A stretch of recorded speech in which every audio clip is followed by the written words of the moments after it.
Uzun marketda yangi aksiya bo'lyapti ekan do'stlar. Yangi karta ochsanglar 40 ming so'm kartalarga tashlab berar ekan. Mana ko'rib turganingizdek, men 6 odam taklif qilganman. 6 odamdan 240 ming so'm ishlab olganman do'stlar. Hozir buni qanaqa qilib ishlashni batafsil tushuntirib o'taman do'stlar. Buning uchun sizlarga mana bunaqa silka kerak bo'ladi. O'zingizning silkalarni hozir buni qanaqa olish uchun tushuntirib o'taman do'stlar. Silkani o'zi bitta bosasizlar. Silka video описаниесida bo'ladi do'stlar. Mana shunaqa uzun marketga olib o'tadi. Olib o'tgandan keyin sizlarda ochilmagan bo'ladi. Bunaqa oyna ochilmaydi. Sizlarning oldin pasportinglarni kirdirib, yangidan karta ochishinglar kerak bo'ladi. Mana shunaqa ochgan karta. Mana shu uzun kartani ochishinglar kerak bo'ladi. Keyin sizlarga tashlab beradi. Xo'p do'stlar, sizlar qanaqa pul ishlaysiz endi? Uzun kartasiga tavsiya qiling va 40 ming so'm oling deyapti. Ko'rib turgan shaxsiy havola degan ustiga bosasizlar. U esa Telegram botga olib o'tadi. Mana shu botga olib o'tadi do'stlar. Mana shu botga olib o'tadi. Keyin sizlar ham hozir boshdan tushuntirib o'tay.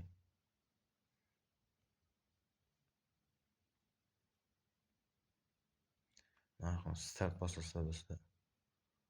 O'zbek tilini tanlaganman. Men qancha olaman, shunaqa nimalar bo'ladi. Ro'yxatdan o'tishni bosasizlar. Keyin kontaktlarni so'raydi. Kontaktga yuborasizlar, keyin jisherini yozib yubor deydi. Jisherini yozib o'tasizlar. Sizlarda uzun karta ochilganmi deb so'raydi. Masalan, sizda ochilmagan bo'lsa, ochilmaganni bosasizlar, ochilgan bo'lsa, ochilganni bosib turib kirasizlar. Keyin mening havolamni bosasizlar. Mana shunaqa sizlarga silka, o'zingizlar referral silkalarini beradi.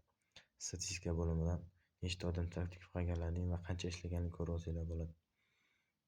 Botga taklif qilishni bosib ham aksiyaga taklif qilish.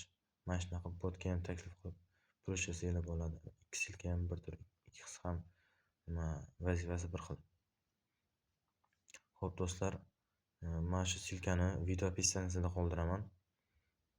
Bemalol shu yerdan kirib, registratsiyadan o'tib, yangi karta ochib, pul ishlab olsanglar bo'ladi. Mana shundan batafsil tushuntirganman. Shaxsiy havola oling, havolani do'stingizga ulashing. Mukofot uzun kartaga tushadi deyapti. Havola orqali ochilgan har bir karta uchun 40 ming so'm. Qancha ko'p do'stingizni taklif qilsangiz, shuncha ko'p daromad olasiz. Masalan, 10 ta karta uchun 400 ming so'm deyapti do'stlar. Mana qancha tushadi degan misol. Ko'plar savol bo'lishi mumkin. Pul tushmadi ochganimdan deb mana bu yerda yozib qo'yibdi. Dekabr oyi uchun mukofot uzun kartangizga 10-yanvargacha tushadi deyapti do'stlar. Ya'ni kelasi yil 2026-yil 10-yanvargacha tushadi. Ya'ni bu aksiyaning muddati mana bu yerda yozib qo'yibdi. Muddati ham aksiyaning Telegram bot ro'zalik tugmasini bosh hisoblanadi. Aksiya muddati 2025-yil 31-dekabrgacha deb qo'yibdi do'stlar. Ya'ni ko'rasizlar, vaqt oz qoldi. Shuning uchun mana shunaqa hech nima qilmasdan oddiy karta ochib, uzun viza kartasini ochib 40 ming so'm ishlab olishinglar mumkin do'stlar.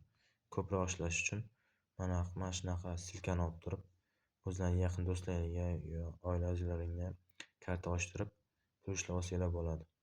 Karta ochish mutlaqo bepul. Qayerdan olamiz desanglar, uzun marketlarga olib keladi. O'sha yerdan borib kartalarni olib olsanglar bo'ladi. Mutlaqo tekin karta ochish. Tekin karta ochib kelganlarga 40 ming so'm tashlab beradi sizlarga. Xo'p do'stlar, tushunmaganlar bo'lsa kommentariyada savollar yozib qolinglar, albatta javob olasizlar.